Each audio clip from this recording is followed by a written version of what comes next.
औज़ुबिल्लाहिमिनश्शैतानिर्रजीम बिस्मिल्लाहिर्रहमानिर्रहीम। प्यारे बच्चों, हमने कल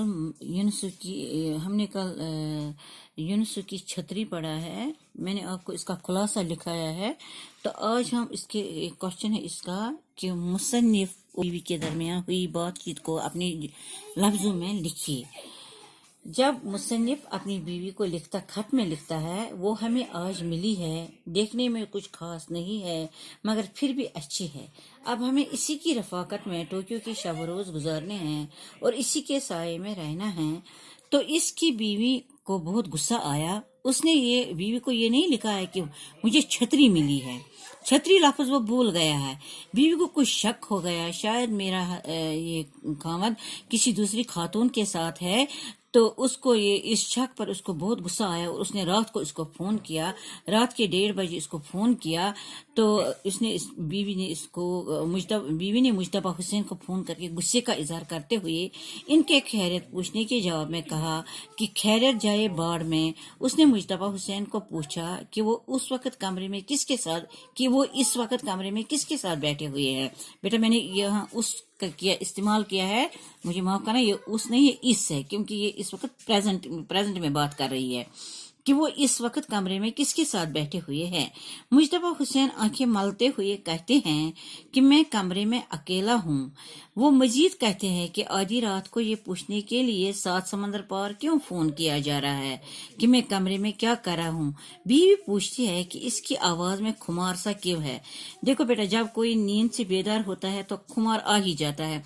हम ऐसे भी जब नींद में कोई ऐसे अचानक कोई बेदार करे हमें, तो आवाज भी कुछ खुमार आलूद लगती है। जैसे कि जिस तरह एक शराबी बात करता है, शराब में उसको खुमार चढ़ा होता है, इसमें नशा चढ़ा होता है, उसी तरह जब नींद का नशा चढ़ता है तो आवाज में भी कुछ खुमार सा पैदा हो जाता है, कुछ नशा सा पैदा हो जाता है। तो बीवी को शक हो जाता है, इस पर भी बीवी को शक हो जाता है कि इसकी आवाज में इतना खुमार क्यों है। मुजतबा हुसैन ने कहा कि चूंकि रात के 1:30 बज चुके हैं और वो सोया हुआ था और फोन की घंटी बजने पर जागा है, इसलिए नींद की वजह से आवाज में खुमार है। बीवी कहती है कि तुम गलत कह रहे हो, अभी तो रात के 10 बज रहे हैं। वहां टोक्यो में उस वक्त रात के 1:30 बजे थे और यहाँ इंडिया में, हिंदुस्तान में इस वक्त 10 बजे टाइम का फर्क था। तो बीवी को इस पर भी शक होने लगा कि नहीं, मैंने तो 10 बजे फोन किया है। तो ये उसको अब समझाता है कि नहीं जी, यहाँ अभी ये वो हिंदुस्तान में 10 बजे होंगे, लेकिन यहाँ जापान में रात के 1:30 बजे हैं।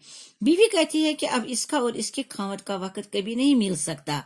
वो अपनी बात दोहराती है कि वो चंडाल औरत अभी तुम्हारे कमरे में मौजूद है। मुजतबा हुसैन ने गुस्से में कहा कि आखिर तुम किस चंडाल की बात कर रही हो, यहाँ जापान में कोई चंडाल वंडाल नहीं होते। बीवी कहती है कि इसका खामद अब जापान के ही गुण गाएगा, तो वो इसीलिए इसके जापान जाने की मुखालफत करती थी। वो जोर देकर पूछती है कि वो कौन है जिसके बारे में उसने खत में जिक्र किया था कि वो इसे टोक्यो में दूसरे दिन ही मिली थी और अब मैंने इसी के साथ टोक्यो के दिन रात बिताने हैं। तो बीवी को यहाँ पर शक हो जाता है कि जब ये मुजतबा हुसैन अब जापान की बात कर रहा है कि यहाँ चंडाल वंडाल नहीं रहते, तो अब उसको ये भी शक गुजरने लगा है कि नहीं, अब ये इसी के गुण गाएगा, यानी कि जापान के ही गुण गाएगा। अब वो वही का होकर रहेगा, वो यहाँ नहीं आएगा क्योंकि उसने वहां पर किसी और से शादी रचाई है। शायद वहां उसकी कोई और बीवी है जिसके लिए वो जापान के गुण गा रहा है। तो वो कहती है, खुद कहती है कि मैं इसीलिए आपको जापान जाने से रोकती थी। वो जोर देकर उससे पूछती थी वो कौन है जिसके बारे में इसने खुद खत में जिक्र किया था कि वो उससे टोक्यो में दूसरे दिन ही मिली थी और अब मैंने उसी के साथ टोक्यो के दिन रात बिताने हैं। मुजतबा हुसैन जोर से हंसता है और कहता है कि इसकी बीवी बहुत बोली है। टोक्यो में इससे जो चीज मिली थी वो कोई औरत नहीं थी बल्कि यूनिस की छतरी थी और वो लफ्ज छतरी लिखना भूल गया था।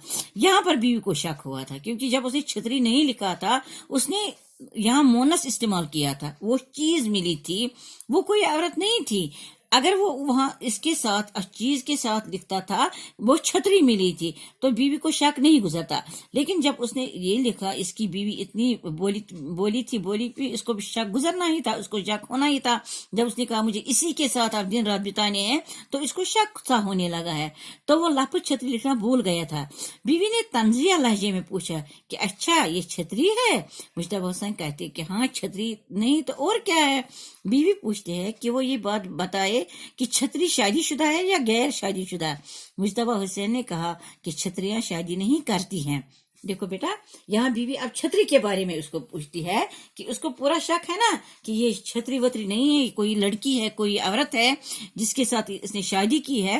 تو اب یہ اس کو طنزیہ طور پر کہتی ہے کہ یہ جو چھتری آپ نے رکھی ہے اپنے پاس، اب وہ اس کو کہتا ہے کہ یہ یونس کی چھتری ہے، تو یہ اس کو اب طنزیہ لہجے میں کہتی ہے کہ اب تو بتا یہ چھتری شادی شدہ ہے یا غیر شادی شدہ، یعنی اس چھتری نے ابھی شادی نہیں کہ اب تم سے شادی کر رہی ہے۔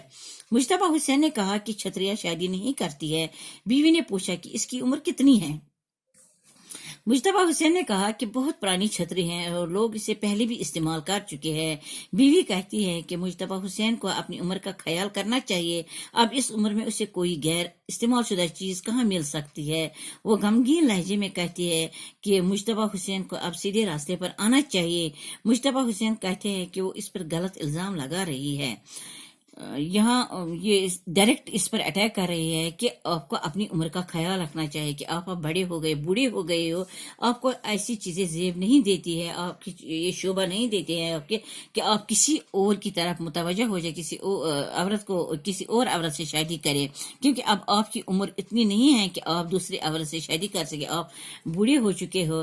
تو اس عمر میں کوئی غیر استعمال شدہ جب اس کو مجتبیٰ حسین کہتے ہیں کہ یہ بہت پرانی ہے، تو بیوی کو اس وقت یہ خیال آتا ہے کہ یہ کوئی یہ چھتری کا نہیں، یہ عورت کا بولتا ہے کہ یہ کوئی بوڑھی عورت ہوگی۔ تو اب اس کو وہ یہ اس پر بھی کہتی ہے کہ آپ کو کوئی چھوٹی لڑکی نہیں ملے گی، کوئی غیر شادی شدہ لڑکی نہیں ملے گی، بلکہ آپ کو استعمال شدہ چیز ہی مل سکتی ہے، یعنی کوئی بیوہ، کوئی جو مطلب ایسی ہوگی تو وہ آپ کو مل سکتی ہیں۔ وہ غمگین لہجے میں کہتی ہے کہ مجتبیٰ حسین اب سیدھے راستے پر آنا چاہیے۔ اب اسی کو کہتے ہیں کہ اے مجتبیٰ حسین کہ تمہیں سیدھے راستے پر آنا چاہیے۔ مجتبیٰ حسین کہتے ہیں کہ وہ اس پر غلط الزام لگا رہی ہے، ایسی کوئی بات نہیں ہے۔ وہ کہتے ہیں کہ اگر اس کی بیوی کہے تو وہ اس کی سر کی قسم کہہ کر کہے گا کہ جس کا ذکر اس نے خط میں کیا تھا وہ چھتری ہی تھی۔ بیوی نے طنزیہ لہجے میں کہا کہ وہ اس کے سر سے بہت پیار کرتا ہے، اسی لیے اس کے سر پر ایک نئی چھتری لا رہا ہے۔ یہ کہہ کر بیوی فون رکھ دیتی ہے۔ اب بیوی کہتی ہے جب وہ اس کی سر کی قسم کھاتا ہے تو کہتی ہے ادھر سے بیوی کہتی ہے کہ نہیں، بیوی کہتی ہے کہ آپ میرے سر کی قسم اس لیے کھا رہے کہ آپ کو میرے سر سے پیار ہے، اسی لیے میرے سر پر سوتن لا رہے ہو، یعنی دوسری بھی عورت سے شادی کر رہے ہو اور میرے لیے سوتن لا رہے ہو جو میرے سر پر اب ناچے گی۔ اب مجھے یہ کہہ کر وہ بیوی فون رکھ دیتی ہے، غصے سے فون رکھ دیتی ہے۔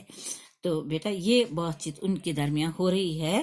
تو اب آپ کو اور کوشچن اس میں آ رہے ہیں کہ مصنف نے بیوی کو خط میں کیا لکھا۔ ایک اور کوشچن ہے، مصنف نے بیوی کو خط میں کیا لکھا؟ مصنف نے بیوی کو خط میں لکھا، وہ ہمیں آج ملی ہے، دیکھنے میں کچھ خاص نہیں ہے مگر پھر بھی اچھی ہے، اب ہمیں اسی کی رفاقت میں ٹوکیو کے شب و روز گزارنے ہیں اور اسی کے سائے میں رہنا ہے۔ بس بیٹا یہ آپ کے کوشچنز ہیں، انشاءاللہ اگر اور کچھ اس میں رہ گیا ہے تو کل پڑھیں گے۔